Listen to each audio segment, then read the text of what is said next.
네, 오늘 말씀의 제목은요. 또 하나의 열매를 위한 선교의 DNA라는 제목인데요. 어찌 궁금하죠? 말씀 먼저 읽도록 하겠습니다. 요나서 1장 17절부터 9절 읽겠습니다. 여호와께서 이미 큰 물고기를 예비하사 요나를 삼키게 하셨으므로 요나가 밤낮 3일을 물고기 뱃속에 있으니라. 니느웨 사람들이 하나님을 믿고 금식을 선포하고 높고 낮은 자를 막론하고 붉은 베옷을 입은지라. 그 일에 그 일이 니느웨 왕에게 들림에 왕이 보좌에서 일어나 왕복을 벗고 굵은 베옷을 입고 제위에 앉으니라. 사람이든지 짐승이든지 다 굵은 베옷을 입을 것이요 힘써 하나님께 부르짖을 것이며 각기 큰 길과 손으로 행한 강포에서 떠날 것이라. 사도행전 2장 30절입니다. 이 예수를 하나님이 살리신지라 그가 다 이 일의 증인이로다. 그들이 이 말을 듣고 마음에 찔려 베드로와 다른 사도들에게 물어 이르되 형제들아 우리가 어찌 알고 하거늘. 47절 하나님을 찬미하며 또 온 백성들에게 칭송을 받으니 주께서 구원받는 사람을 날마다 더하게 하시라. 8장 1절 사울은 그가 죽임 당함을 마땅히 여기더라. 그날에 예루살렘에 있는 교회에 큰 박해가 있어 사도 외에는 다 유대와 사마리아 모든 땅으로 흩어지니라. 아멘. 네, 요나와 예수님 선교의 DNA. 어, 요나와 예수님 우리가 그 대칭점을 잘 알고 있잖아요. 요나는 3일간 고래 뱃속에 있었다. 아니, 고래인지는 잘 모르지만 고래로 추정이 된다. 큰 물고기, 네, 큰 물고기를 예비해서 고래 요나를 삼키게 하셨다. 그런데 이 전에 있었던 사건은 우리가 잘 알죠. 하나님께서 요나에게 니느웨로 가라고 하니까 싫어요, 못 가요, 안 돼요. 이유는 하나님, 요나 입장 속에서는 하나님, 니느웨를 신경 쓸 시간 있으시면 우리나 좀 축복하세요. 뭐 이렇게 오지랖이 넓으세요? 아니 그 사람들 하나님 알지도 못하고 하나님 경외하지도 않는데 왜 그냥 쳐서 죽이시면 되지. 그리고 내가 알아. 뻔히 알아. 가서 제가 전에 그런 그들이 회개할 가능성이 있어? 그럼 살려주실 거 아니에요. 근데 그들이 훗날에 또 우리나라 와서 칠 텐데 뻔한데 그리고 그러니 가겠습니다. 싫습니다. 이것 이렇게 이제 추론이 되죠. 요나가 당시로서는 참 귀한 선지자셨기 때문에 하나님께서 그에게 이 정도 사명을 맡기실 정도면 엄청난 분이었다.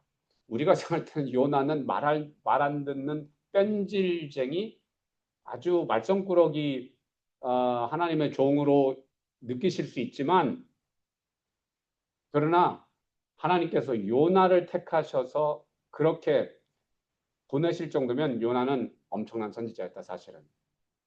자, 그런데 음, 이 요나가 안 간 이유는 그런 이유로 추정된다. 그런데 아시는 이유로 다른 곳으로 가는 배를 마침 있는 배를 타고 숨었어. 그랬는데 풍랑이 왔고 뭐 사람들이 요나는 자는데 안 믿는 사람들은 하나님께 기도해. 네, 선지자는 자는데 안 믿는 사람들은 기도해. 그리고 사람들이 뱃사공들이 이제 요나 때문에 그런 거라는 걸 알았어. 왜 그래? 그러니까 나는 사실은 하나님을 섬기는 선지자인데 그래 나 때문에 이런 거 맞으니까 나를 바다에다 던져라. 나를 죽여라. 그러니까 안 믿는 사람들은 이 한 사람이라도 구하려고 애써 노력해. 이 선지자는 하나님께서 12만 명이 되는 사람들을 구하려고 네가 가서 좀 회개시켜라 하는데도 안 가는데 이 이방인들은 이 사람 하나를 살리려고 무지 애를 쓰더라. 근데 그럴수록 풍랑이 세지니까 이제 할 수 없이 던졌죠. 지금 이 이야기의 전개가요, 굉장히 흥미로운 게 하나님을 잘 믿기로 소문난 요나는 하나님 말을 안 듣고 오히려 안 믿는 사람들이 하나님을 더 찾고 좀이라도 더 구하려고 하는 이 장면에 굉장히 아이러니한데 그 장면을 하나님께서 우리한테 보게 하신다. 야, 너 믿는답시고 너 먼저 믿었답시고 네가 하나님 일 한답시고 그만하지 말아라.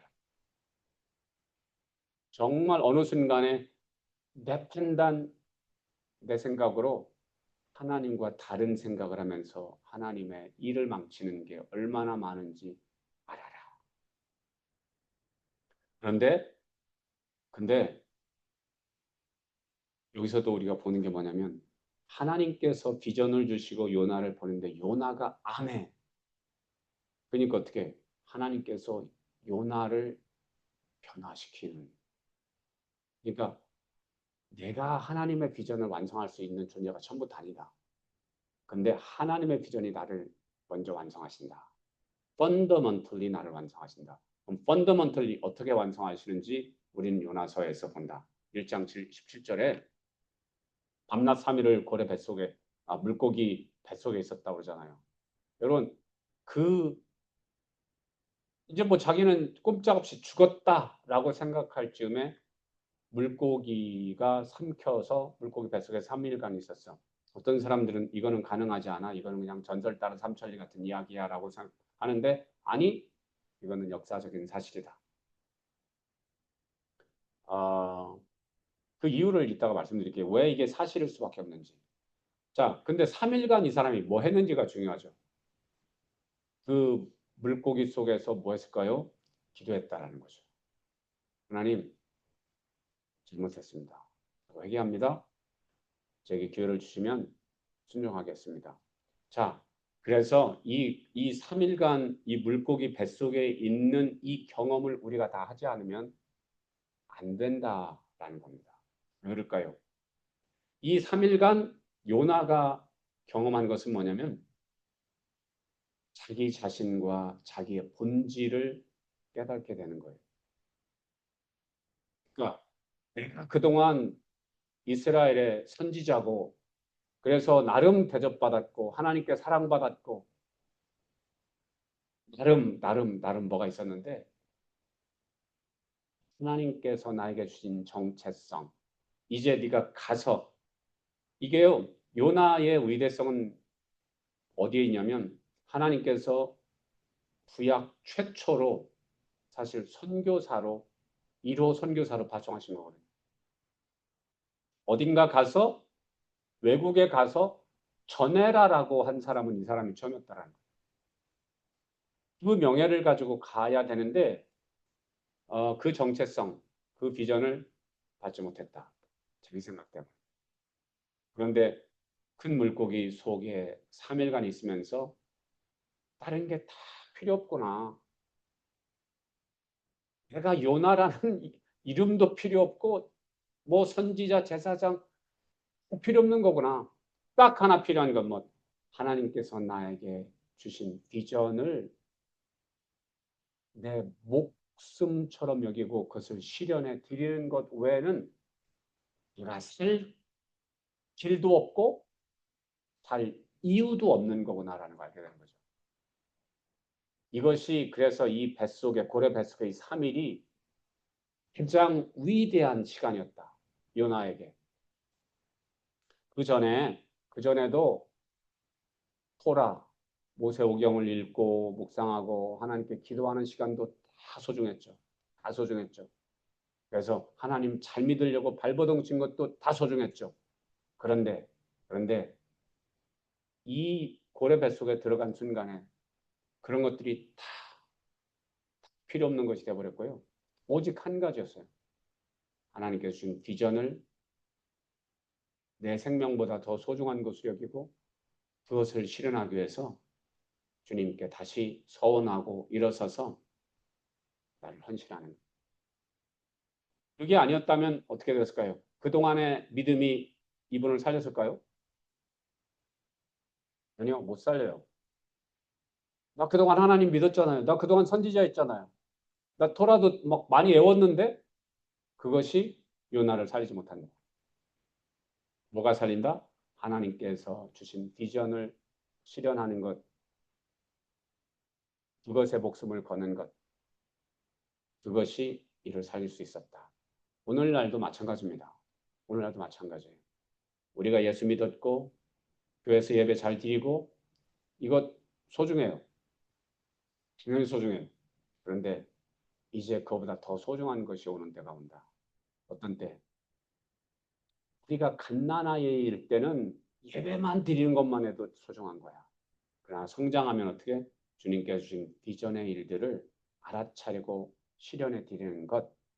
그렇지 않으면 너는 나이는 지금 몇 살인데 너는 아직도 갓난아이네. 내가 언제까지 너를 정바가 같은 너를 너하고 같이 있으리요. 이런 거죠.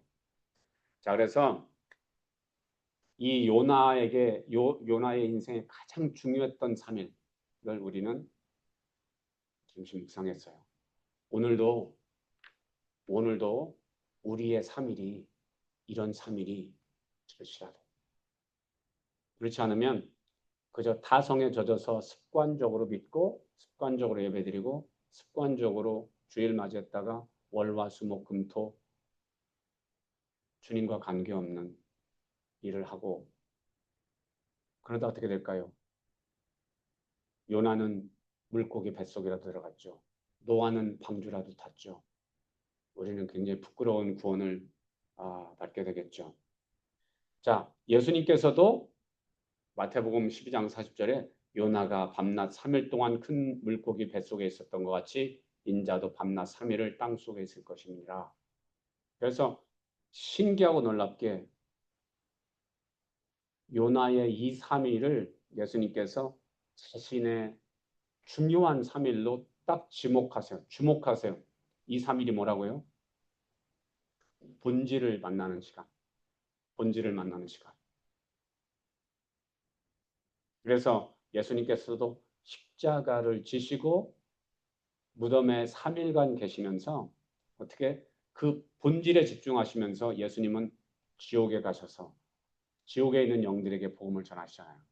이게 요나와 예수님의 차이죠. 그 차이를 오늘 우리가 요나의 후손입니까? 우선요. 요나의 후손이라고 생각해 본 적이 없죠, 지금까지. 예수님의 후손이죠. 그럼 어떻게 무덤에 3일 동안 우리가 어떻게 한다? 무덤이라는 건 뭐예요? 정말 그래 죽은 상황이에요. 그런데 육체로 죽은 상황이고 영은 살아 있어. 그러면 우리가 아플 때, 우리가 신음할 때 상황이잖아요. 육체로는 죽을 것 같아. 근데 영은 살아 있어. 그러면 우리가 정말 너무 힘들어. 차라리 죽는 게 낫겠어. 라고 말할 수 있는 상황이 올 때라도 우리가 해야 될 건 뭘까요? 네. 요나와 같은 기도를 할 수 있겠죠. 하나님 저를 살려주신다면 제가 주님께서 저한테 주셨던 비전의 일들을 목숨 걸고 사명으로 생각하고 실현하겠습니다. 라고 기도할 수 있겠죠. 그것도 귀합니다. 자, 그런데 더 귀한 게 있습니다. 그 죽을 것 같은 그 상황에서 내가 예수님을 닮는다면 어떤 기도를 해야 되냐면 좋으신 하나님.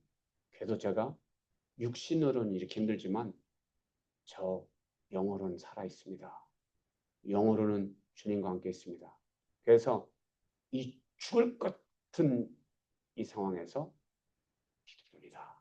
주여, 저는 그래도 육신은 이럴지라도, 재정적으로는 이럴지라도, 관계적으로는 이럴지라도 저는 주와 함께 연합했고 주의 신부가 됐지만 아직 주를 모르는 사람들이 있습니다. 주님, 그들을 위해서 이 순간 중보기도 하옵나니 주여 그들을 불쌍히 여겨 주시옵소서. 주를 알지 못하는 누구누구가 있습니다. 주여 불쌍히 여겨 주시옵소서. 지금 제가 몸으로 찾아가지 못하지만 영으로라도 그들을 축복하고 그들의 이름을 부르며 주께 의탁하옵나니 주여 그들을 구원하옵소서. 이제 이렇게 기도가 변해야 된다. 변할 수 있다. 어떤 소녀가 있었는데 9살짜리 소녀였다는 것 같아요. 근데 이 소녀가 일찍 성령에 충만해서 기도를 참 많이 했대요. 근데 얘가 무엇까지 기도를 하냐면 하나님 사탄을 불쌍히 여겨주세요. 사탄을 불쌍히 여겨주세요. 야 무슨 사탄까지 기도해. 그러니까 엄마 사탄은 아무도 기도를 안 해줄 거냐. 그런데 이 아이가 교통사고가 나서 죽었대요. 그런데 정말 그 가난했나 봐요. 병원비, 장례비도 없는데 어떤 사람이 와서 그 책을 써주고 갔대요. 엄청난 액수를 책을 써주고 갔대요. 책에 서명을 뭐라고 하냐 L자만 썼더래. L자만 썼더래. 그래서 처음 보는 분이신데 누구 그랬더니 아, 나를 위해서 아무도 기도해 주지 않았는데 이 소녀는 나를 위해서 기도해 줬다. 그래서 내가 이게 실화래요. 음, 그러니까 그 L은 뭐예요? 아마 루시퍼의 L이었지 않았을까. 그러니까 루시퍼가 이 땅에 현현해가지고 사람의 모습으로 얼마든지 또 활동할 수 있으니까 그러지 않았겠는가 생각을 하는데 어쨌든 자 요나의 3일 일이 있었고 기도가 있었다. 이를 살렸던 3일이었고 기도했다. 예수님의 3일이 있었고 예수님의 사역이 있었다. 오늘 우리가 요나와 예수님의 3일을 비교해 봤어요.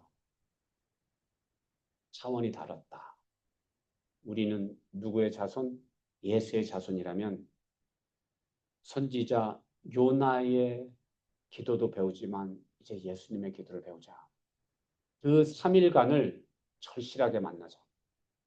뜨뜻미지근하게가 아니라 고래 뱃속에서 정말 죽을 것 같은 3일 혹시 주님께서 주신다면 우리 기도를 바꾸자라는 겁니다. 3일 후 그런 3일 후 어떻게 됐는지 살펴볼까요? 여러분 3일 후에요. 요나가 최초의 바이오 서브마린을 타고요. 그러니까 현대 인간은 뭐 항공모함 만들다고 하지만 바이오 서브마린은 아직 못 만들었거든요. 근데 하나님은 바이오 서브마린을 만들어서 요나로 하여금 그 니니웨의 가장 가까운 해변으로 딱 데려다 주셨다. 그래가지고 가서 회개를 외쳤어요. 근데 여러분 자 요나 3장 4절에 요나가 그 성읍에 들어가서 하루 동안 다니며 외쳐 이르되 40일이 지나면 니느웨가 무너지리라 하였더니 이렇게 좀 이제 사역을 한 거예요. 그랬더니 사람들이 어떻게 했는지 알잖아요. 자 그럼 여러분 여기서 질문이 하나 된다. 여러분 요나가 가서 외쳤던 니느웨가 어떤 곳이라고요? 하나님께서 지금 오죽하면 40일 후에 불을 내려가지고 다 죽이겠다라고 할 정도면 그러면 그 도시가 경건하고 거룩했을까요? 아닐 거 아니에요. 그럼 어떻게 됐을까요? 누군가가 와서 그 말을 하면 그들은 이게 어디다 대고 너 누구야 도대체 그러면서 그냥 단칼에 죽이지 않았을까? 야, 재수 없어. 우리가 지금 재미 보려고 그러는데 지금 너 하나님 뭐 신이 뭐 벌을 준다는 둥 어디서 초를 치고 있어. 이럴 수도 있잖아요. 그런데 그들이 어떻게 요나의 이야기를 듣고 회개를 하죠? 아, 하나님이 보내셨으니까 그냥 회개를 한다? 여러분, 하나님이 수없이 선지자를 보냈다. 근데 예루살렘은 어떻게 했다? 회개를 안 하더라. 오히려 선지자를 죽였다더라. 아니, 예루살렘이 그랬는데 하나님을, 많은 예루살렘도 그랬는데 하나님을 모르는 니느웨가 회개를 했다고? 이렇게? 나중에 우리가 알지만 회개를 어디까지 하면 짐승까지도 금식하면서 회개를 했다고 그러잖아요. 이게 어떻게 가능하죠? 그냥 하나님께서 하시면 하는 거지. 네. 다시 말씀드리지만 하나님께서 선지자를 보내셨지만 예루살렘도 회개를 안 했다니까요. 그러니까 하나님께서 하시면 하는 거지라는 부분에 있어서 약간 우리는 생각해 봐야 된다. 그럼 왜 이들이 회개를 했을까라는 부분이 중요한 부분인데 제가 왜 아까 요나의 사건이 역사적인 실제 사건이었을 거다라고 말하냐면 여기 때문에 그래요. 왜 니느웨가 회개를 했을까? 요나가요. 저같이 이렇게 딱 정장 입고 머리도 이렇게 딱 하고 가서 복음을 전했으면 어떻게 했을까요? 잘 받았을까요? 그래도 이제 제가 또 능력도 있고 받았을까요? 아니요. 자, 근데 이렇게 생각해 보세요. 요나가 큰 물고기 뱃속에 3일간 있었다면 그의 모습이 어땠을 것 같아요? 예, 그 위액에 있는 케미컬 때문에 이게 물에 뭐 3일간 있었으면 대충 어, 물에 쩔었겠고요. 그리고 위액 케미컬 소화 효소 때문에 몸이 머리도 이렇게 둥성둥성 빠졌고 몸의 색깔도 표백됐고 몸에 이 살과 살결도 대충 녹아서 정말 존보의 모습이었을 가능성도 있겠다. 이게 역사적인 사실이라면 요나는 역사적으로 그러니까 물질적으로 그럴 수밖에 없다. 자, 저같이 뻔뻔하게 생긴 사람이 그냥 복음을 전하는 거하고 어디서 귀신같이 생긴 사람이 와가지고 몰골이 다 이렇게 된 사람이 와가지고 오! listen up! 요나가 그때는 정말 자기가 죽을 뻔한 자기를 구원하신 하나님의 위엄 앞에 자기의 모든 것을 다 걸고 복음을 전했을 거 아니에요. 회개를 외쳤을 거 아니에요. 그런데 지금 재미 보려고 하는 판에 소를 치는 말을 누가 하는데 보니까 몰골이 저게 뭐지? 이게 인간이야? 말을 들어보니까 여러분 나는 저 이스라엘의 선지자요. 하나님을 섬기는 자라. 그런데 하나님께서 당신들을 사랑하셔서 나보고 당신들한테 회개를 외치라고 했는데 솔직히 싫었어. 왜? 당신들 나쁜 사람들이잖아. 당신들 하는 줄 모르잖아. 그런데 그런 당신들에게 가서 회개 복음을 외쳐서 당신들을 회복시키래. 그거 싫었거든. 그래서 내가 하나님을 등지고 내 길대로 갔는데 하나님께서 나를 큰 물고기 뱃속에 가두더니 3일 동안을 가두시더니 내 기도를 들으시고 나를 살려주셨도다. 자, 나를 보시오. 나를 보시오. 내 몸을 보시오. 그러니까 이게 니느웨 사람들이 감각적이었을 거 아니에요. 죄를 짓고 하다 보니까 감각적이고 그러다 보니까 시장도 잘하고 그랬을 텐데 그런데 내 지금 물광 피부인데 내 피부가 저렇게 된다고? 내가 막 머리다가 힘주고 그랬는데 내 머리가 저렇게 빠진다고? 내가 귀한 명품 옷을 입고 다니는 사람인데 내 옷이 저렇게 된다고? 이게 완전 시청각 교육이 돼버린 거죠. 그러니까 하나님 말을 안 들으면 저렇게 되는구나라는 게 그냥 눈으로 딱 보이니까 그냥 지옥의 모습이 딱 보이니까 성령이 임하는 거죠. 그러니까 이들이 회개를 했지 그러지 않고 회개가 안 됐을 거다. 근데 여러분 잘 생각하십시오. 예수님께서 십자가에 못 박히시기 전에 어땠죠?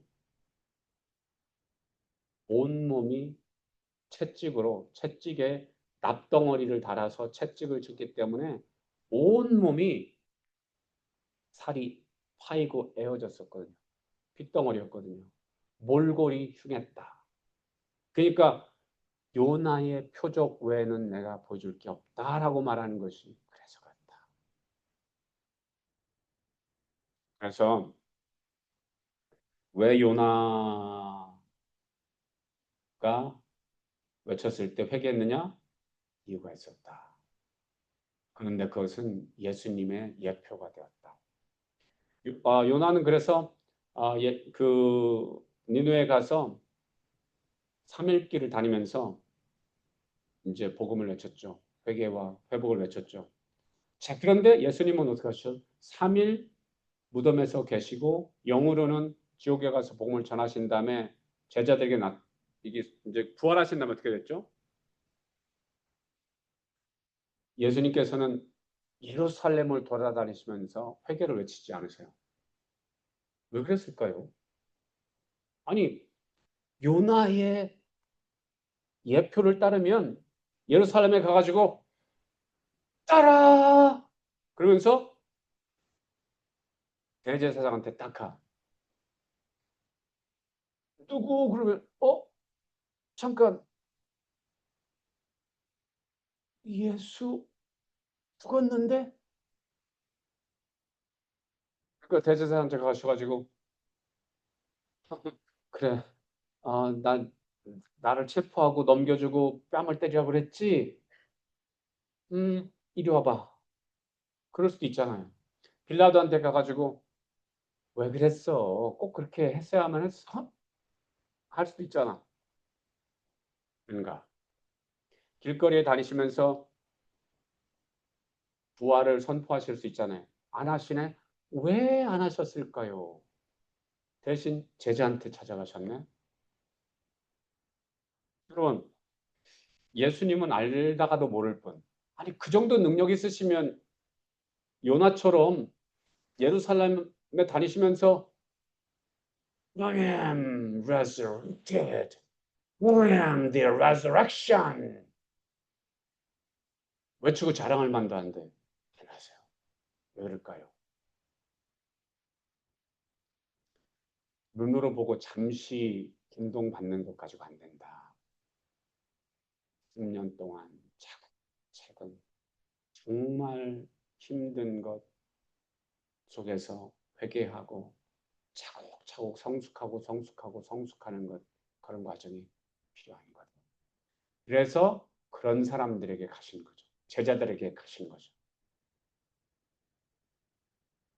자, 그다음에 그래서 니느웨의 변화 어떻게 됐죠? 니느웨는 우리가 읽은 것처럼 사람들이 하나님을 믿고 금식을 선포하고 높고 낮은 자들을 막론하고 붉은 베옷을 입고 그 일이 니느웨 왕에게 들어가니까 왕이 보좌에서 일어나 왕복을 벗고 굵은 베옷을 입고 제후에 앉고 사람이든지 짐승이든지 다 굵은 베옷을 입고 힘써 하나님께 부르짖고 자기 악한 길과 손으로 행한 길에서 떠났죠.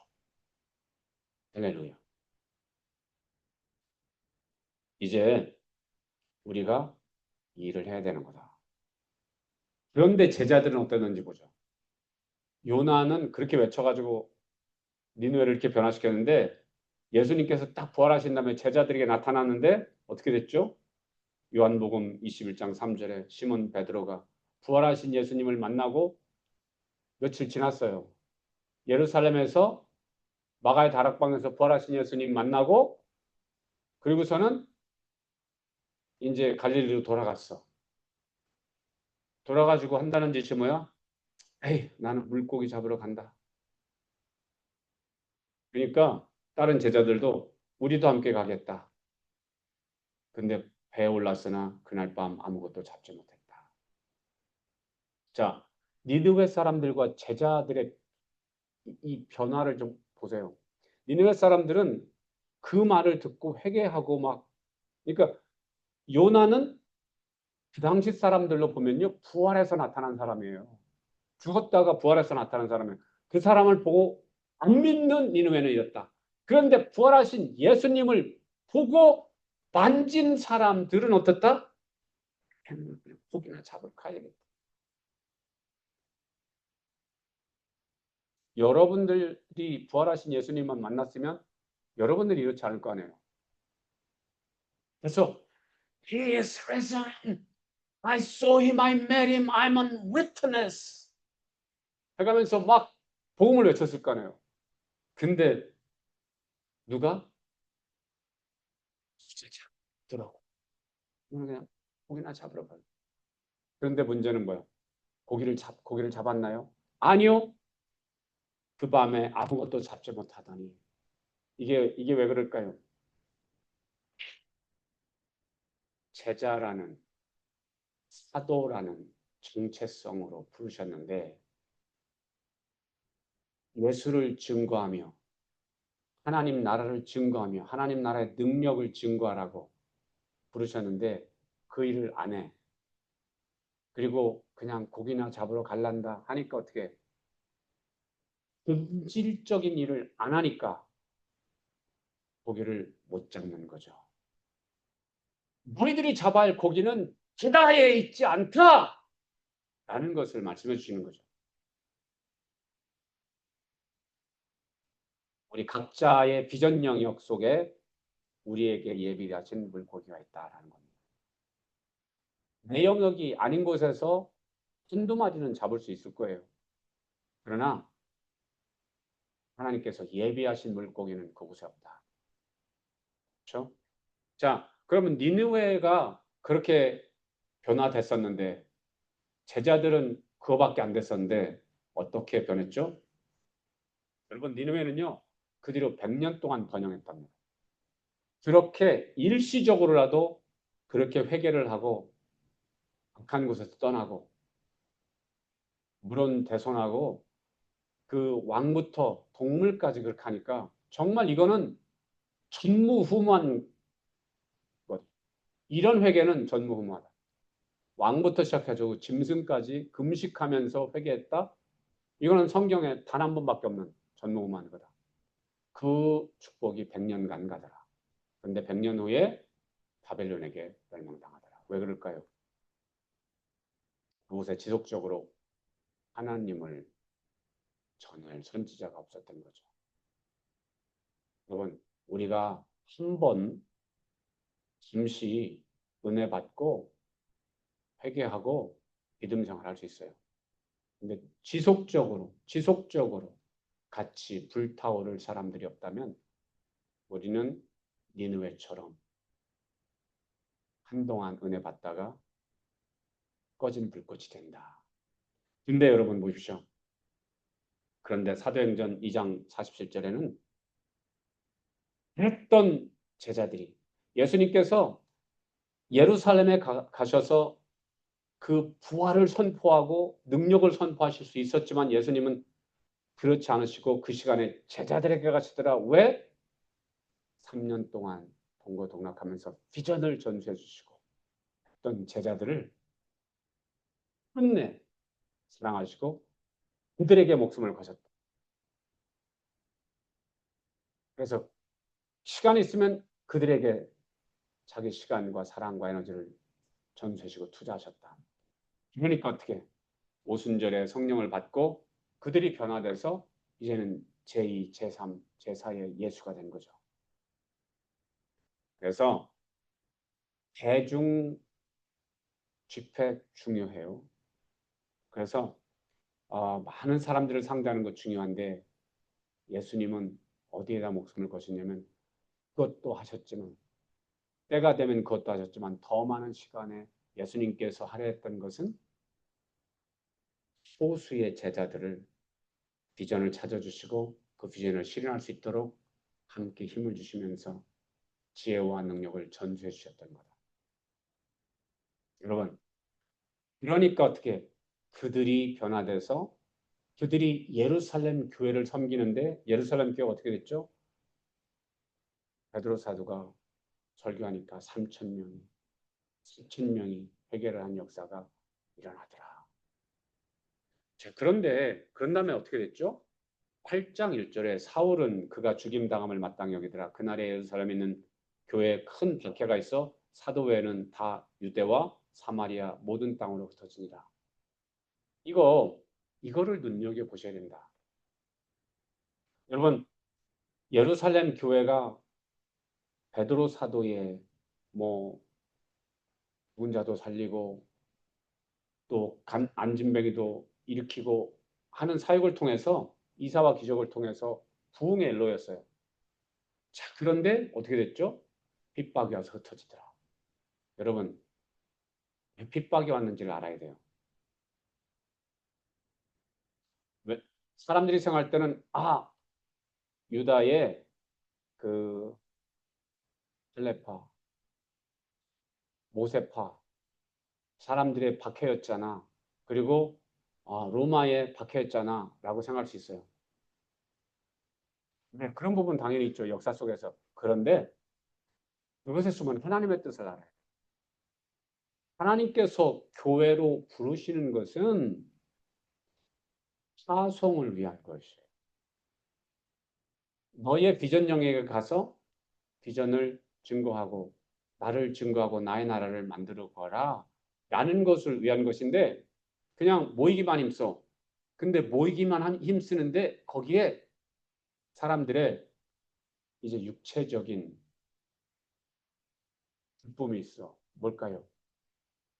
야, 뭐 예루살렘 교회 나가니까 일 안 해도 되고 가서 그냥 말씀만 듣고 찬양하고 기도하면 먹을 거 다 주고 좋아. 어디서 가자. 그것도 안 하는 것보다는 좋은데 그거를 그 믿음의 초보 때는 그렇게 해서 성장을 해죠. 근데 성장을 했는데 나가서 일을 해야 되는 일꾼의 시대가 됐는데 계속 정신박약아처럼 그냥 믿습니다만 한다면 어떻게 될까요? 예, 그거는 정말 하나님 보시기에 좋지 않죠. 너는 나가서 전해라. 그러니까 어떻게 하나님의 또 하나의 열매를 위한 하나님의 선교의 DNA를 알아야 된다. 하나님께서는 철저하게 우리로 하여금 하나님의 뜻을 알길 원하신다. 근데 하나님의 뜻을 알려니까 어떻게? 금식. 예수님께서 사역 공생활 시작하시기 전에 금식 40일 금식. 예수님의 경우는 하나님의 뜻을 몰라서가 아니라 스스로 우리에게 어찌 행해야 될 바를 알려주시기 위해서 먼저 금식을 하시죠. 그런 다음에 어떻게? 사역 후에 죽기까지 3일간의 죽음까지 마다치 않으시더라. 그러면서 어떻게? 그러면서도 자기의 영광을 구하잖아. 예루살렘 성전 꼭대기에 올라가지고 Happy listen up and resurrection I'm alive 하지 않으시더라. 겸손하게 제자들을 완성시켜 주시기 위해서 제자들에게 찾아가시더라. 그래서 어떻게? 제자들이 힘을 얻고 능력과 권세를 얻고 성령님과 더불어 사역을 할 수 있도록 하시더라고요. 여러분 요즘에 손흥민 신드롬이 생겼잖아요. 손흥민은 자기가 뻔히 골을 넣을 수 있는 상황인데 양보해. 누구한테? 제가 주장이잖아요. 그러니까 자기 팀원들한테 양보해. 세워줘, 세워줘, 세워줘. 예수님께서 부활하신 다음에 자기가 골을 넣을 수 있다고 하셨다고. 제자들한테 양보하신다고. 이제 우리를 구원하시고 성장시키시고 비전을 주시고 파송하신다. 파송을 왜 하신다? 너희들 가서 골을 넣어라. 꿀맛을 좀 봐라. 그리고 열매를 거둬라. 그 승전보를 너희가 올려라 라는 거죠. 여러분들은 지금 어떤 단계인가요?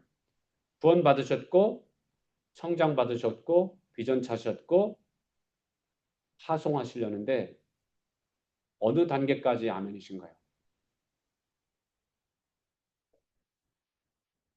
이런 파송을 기쁨으로 받으면요, 성령의 능력과 다른 자원을 활성화시켜 주셔서 내가 못하는 일을 주님께서 감당하게 하십니다. 열매를 맺게 하십니다.